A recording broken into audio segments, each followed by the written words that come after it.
সুপ্রিয় দর্শক, আসসালামু আলাইকুম। সুলতানাস কিচেনে সবাইকে আরও একবার স্বাগতম।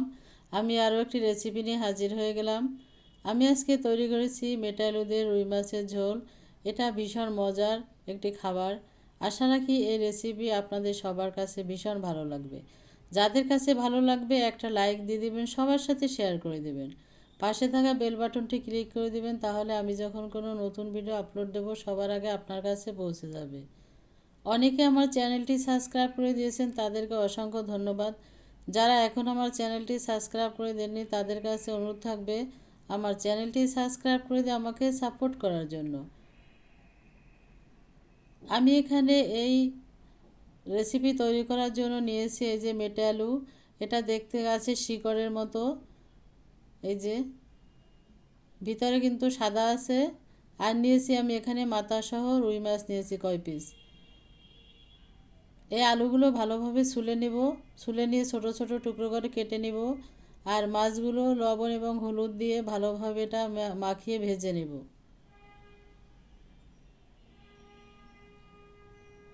মাছগুলো আমি লবণ এবং হলুদ মাখিয়ে নিয়েছি।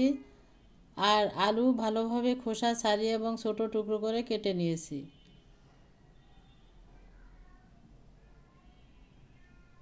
চুলায় আগে থেকে আমি একটা কড়াইতে পানি বসিয়ে দিয়েছি।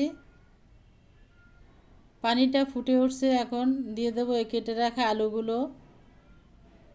2 থেকে 3 মিনিট সময় ধরে একটু সিদ্ধ করে নিব, তা না হলে আলুগুলো একটু মানে কেমন যেন আঠালো মতো হয়, মানে পিছলা পিছলা মতো। দিয়ে দিচ্ছি সামান্য হলুদের গুঁড়ো। এবার নেড়ে চেড়ে আমি আলুটা সিদ্ধ করে নিব। এটা পাশের চুলা রেখে দিচ্ছি। আমি চুলা আর একটা কড়াই বসিয়ে দিয়েছি, তাতে দিয়ে দিচ্ছি সরিষার তেল মাছ ভাজার জন্য। তেলটা গরম হওয়ার পর মাছগুলো ছেড়ে দেব। মাছগুলো দিয়ে দিচ্ছি তেলের ভিতরে।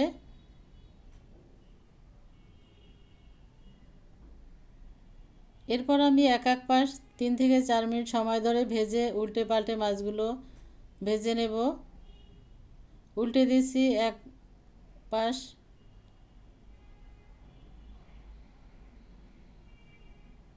এবার ওই পাশ ওরকম 3 থেকে 4 মিনিট সময় ধরে ভেজে নিব।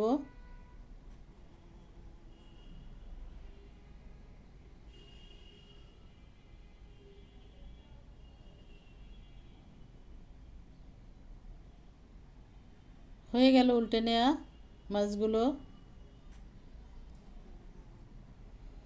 পাশের চুলায় যে আলু রেখেছি সে আলুটা নেড়ে চেড়ে দিচ্ছি। আলুটাও সিদ্ধ হয়ে গিয়েছে। এই যে বেশি সময় ধরে সিদ্ধ করা যাবে না, 2 থেকে 3 মিনিট সময় ধরে একটু মানে বলক আসলে নামিয়ে নেব। এই যে নামিয়ে পানিটা ঝরিয়ে নিয়েছি।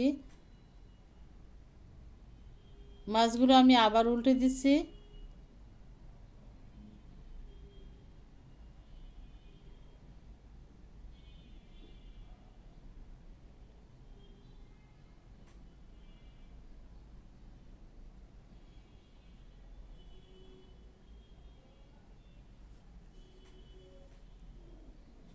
হয়ে গেছে উল্টে নেওয়া। এপাশও আমি 3 থেকে 4 মিনিট সময় ধরে ভেজে নেব।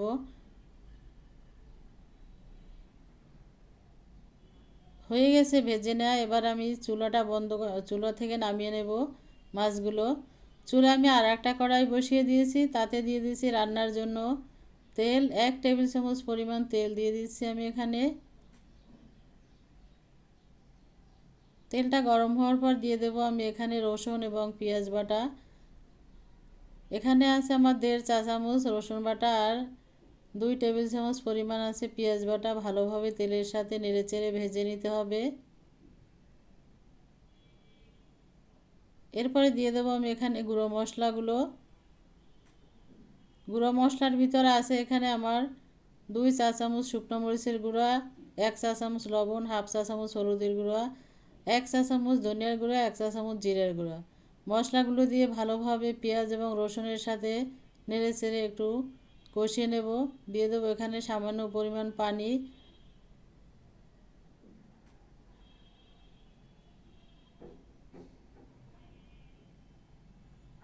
তা নাহলে মশলাটা পুড়ে যাবে, যেহেতু গুঁড়ো মশলা। কষানো হয়ে গিয়েছে।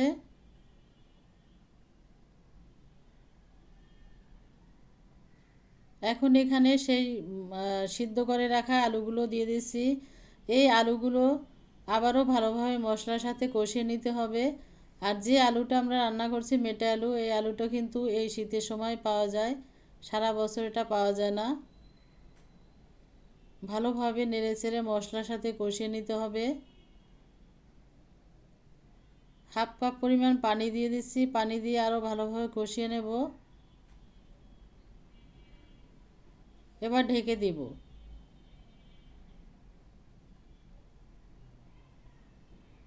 ঢাকনা তুলে নেড়ে দিচ্ছি। এই যে পানিটা আছে এখনও, এটা শুকিয়ে নিতে হবে। সাথে আলুটাও সিদ্ধ হয়ে যাবে। এই যে আবারও নেড়ে দিচ্ছি ঢাকনা তুলে।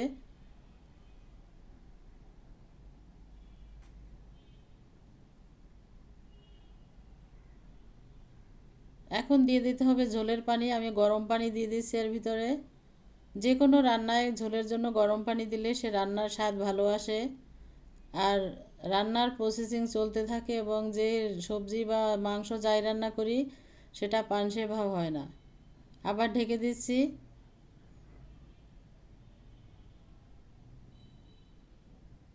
এখনই দিয়ে দেবো ভেজে রাখা মাছগুলো। আলুটা সিদ্ধ হয়ে গিয়েছে আমার প্রায় 80%। মাছগুলো দিয়ে আবার ঢেকে দিব।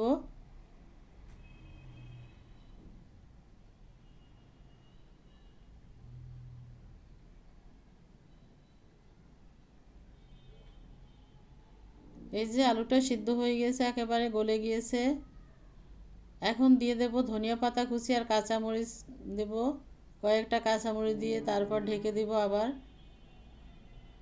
বেশি সময় ধরে রাখবো না, 1 থেকে 1.5 মিনিট সময় রাখবো চুলার পরে।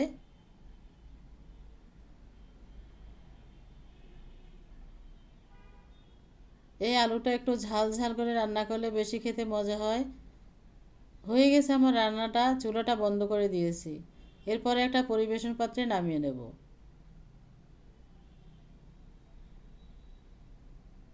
এই যে আমি একটা পরিবেশন পাত্রে নামিয়ে নিয়েছি। আর এরই সাথে তৈরি হয়ে গেল মজাদার মেটে আলু দিয়ে রুই মাছের রান্না। যারা কখনোই খাননি এই আলুটা একবার এভাবে রান্না করে খেয়ে দেখবেন।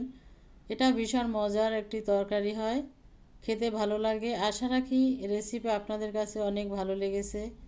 ভালো থাকবেন, সুস্থ থাকবেন, ইনশাল্লাহ কথা হবে আবার অন্য কোনো রেসিপি নিয়ে।